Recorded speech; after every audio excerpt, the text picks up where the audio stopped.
Welcome back, clones of awesome people.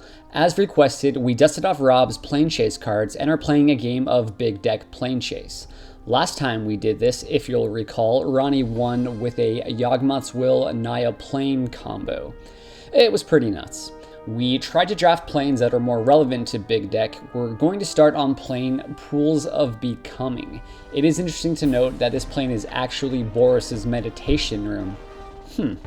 I wonder if he has his own rooms scattered throughout the multiverse, like he has a workout room on one plane, his breakfast nook in another. Anyway, on this plane, we puzzle box at the end of our turns, and you get Mad Chaos with a roll of Chaos. Oh, and we lost the planner die, so we are using this thing instead.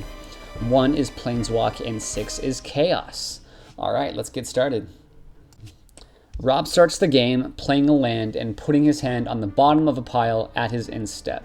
Oh, and I barely remember to start the game with Leyline of Anticipation in play. We're just playing multicolor lands turn 1, and on his turn 2, Rob planeswalks to Sokenzan from the plane of Kamigawa. On Sokenzan, creatures have +1/+1 and haste, and rolls of chaos get you a Relentless Assault. On his turn 2, Josh casts a Big Deck combo of landing Bringer of the Blue Dawn and Ruin Ghost. Josh then attacks Rob for 2 with the Ghost.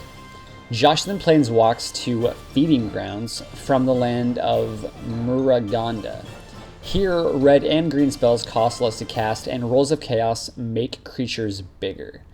With the spell assist on his turn, Rob casts Luxodon Hierarch to gain 4 life. Brian casts another Big Deck All-Star, Brainstorm. Brian then planeswalks us to Sanctum of Serra, which planner cleansings when we planeswalk away from it. Josh rolls chaos on his turn, and his life total becomes/stays 20. Rob attacks Josh for 4 on his turn, which Josh surprisingly takes.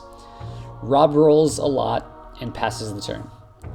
Brian casts Siphon Mind on his turn to draw 3 cards and make us discard.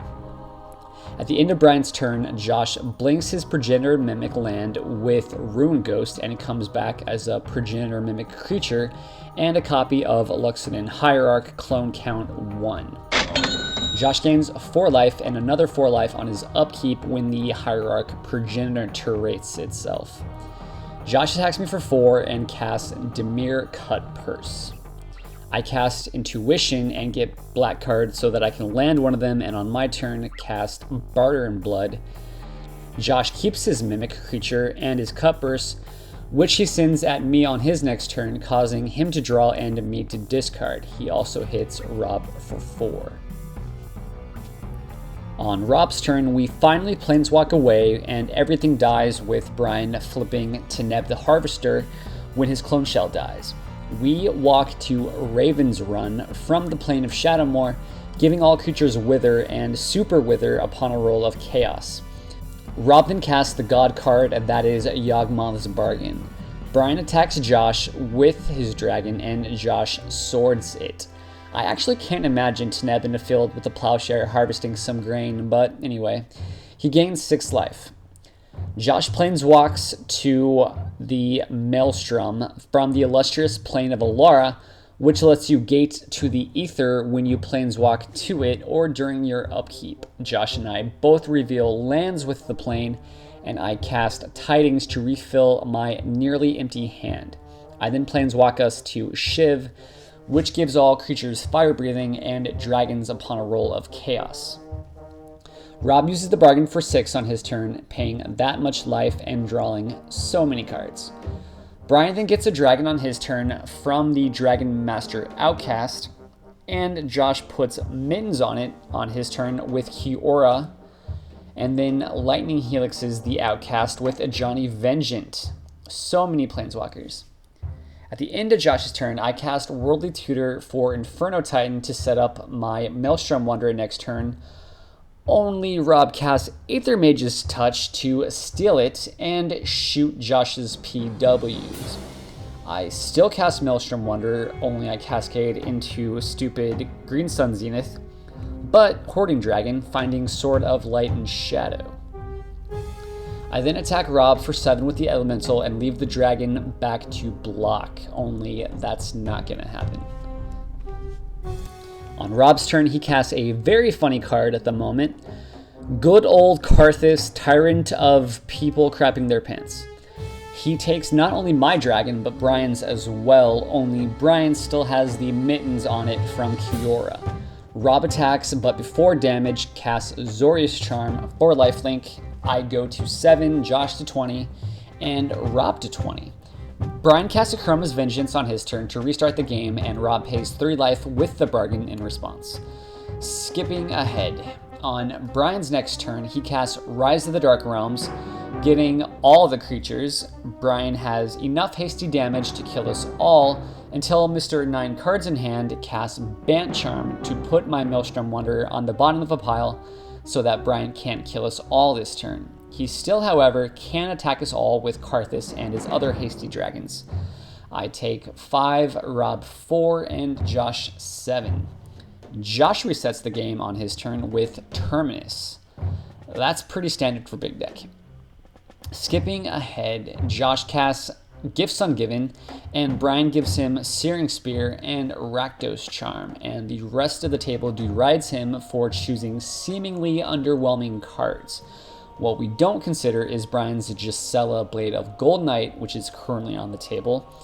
Brian also has Erebos, so we can't gain life. Josh rolls Chaos in Nephalia, returning Gifts Ungiven to Josh's hand. Josh also casts Rakdos' Charm, dealing me 8 damage, Rob 6, and Brian only 1. Josh then shoots me for 6 with Searing Spear, killing me. Brian gets cards from his Lurking Predators triggers.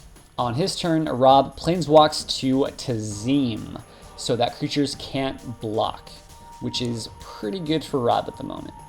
Rob plays Butcher of the Horde, Rob attacks and kills Josh. Brian attacks on his turn with Gisela and Spiritmonger. Rob runes Gisela, and Rob sacks his guys to the Butcher, but since he still can't block, he has no other tricks and ends up taking 6 damage from the Spiritmonger, losing the game and winning the game for Brian thanks to Tazim. That's the game. As with any game in Big Deck, you expect board wipes, and this time one of them was even provided from the Planechase deck itself. We all thought the game was over when Brian resolved Rise of the Dark Realms and got that many biggins. It was Rob's Bant Charm and then Josh's Terminus that saved us. Brian then went on to still win the game later with such cards as Gisela Blade of Gold Knight, Lurking Predators, and Erebos of the Dead, which stopped us all from gaining much needed life. I thought the Maelstrom was a pretty fun plane. Tazim was just crazy. That is the land you planeswalk to when you want the game to be over, which is what we found here. Well, that's it for now, and we hope you enjoyed this game of Big Deck Planechase. And if you want to see some other games of Planechase we've played, check out these featuring a game of Commander and another one of Big Deck. And until then, go your clone way.